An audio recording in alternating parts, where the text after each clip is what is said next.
Panel and go to Peter Schiff first. Peter, is there anything, this is a sort of a perennial question for you, but I know that you're not buying anything that's denominated in dollars yet, but what would you look to as one of the beaten down stock sectors that you would eventually get into? In the U.S.? Yeah. Now, the ones that I think are beaten down aren't beaten down enough yet. I mean, the problems are going to get a lot worse, and I think the dollar is going to get a lot cheaper.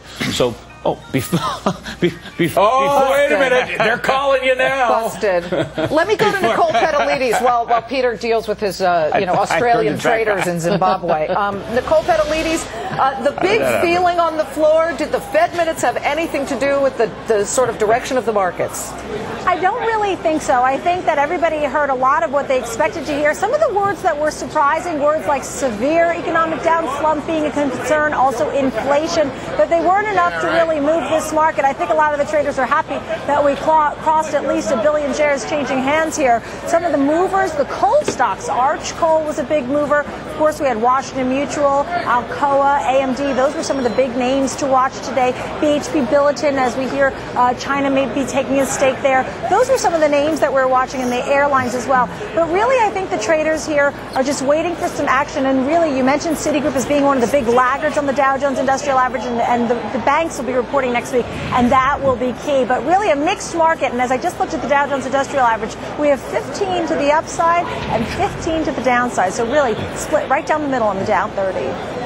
All right. Well, let me go to Victoria if I can. Victoria, part of the good news here is that we see the market is still above that 12,500 level.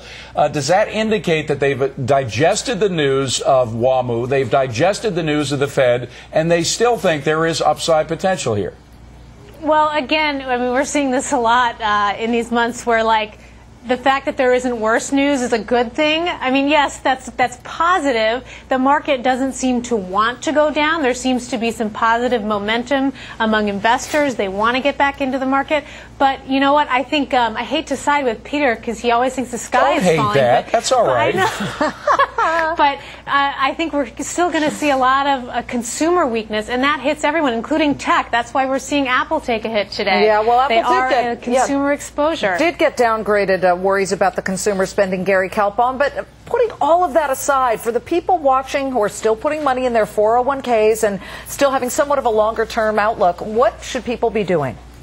Look, longer term, I don't know what I'm eating for dinner tonight. Look, longer term, the S&P is where it was in 1998.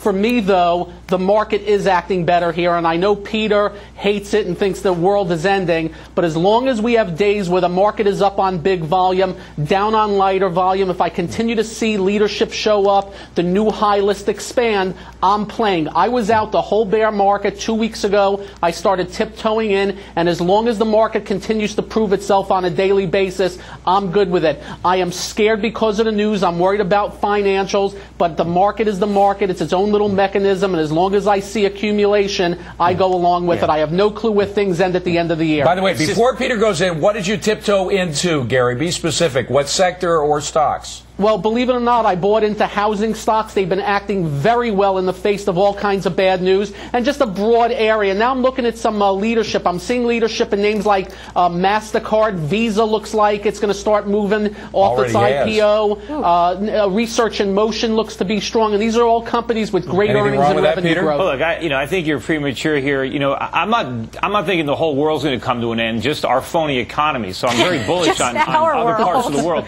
Yeah, but you know, there's nothing magical about 12,500. I think there's a lot of resistance around 12,700 to 12,800. We've been here many times before. I think we're still in the trading range, but I think the next leg is down. I wouldn't be surprised if we popped above the highs just to stop some people out. But I think this is a continuation pattern. The market's going lower. You're in too early. And when you hear that Gary Kalpon puts it into perspective by saying the S&P is right back where it was in 1998, hey, 10 years later, it's a tough nut to crack if you're investing, but you take the risk, and over time, supposedly, the stock market, on average, does go up. That's right, and those folks clap and know that as the trading day comes to a close.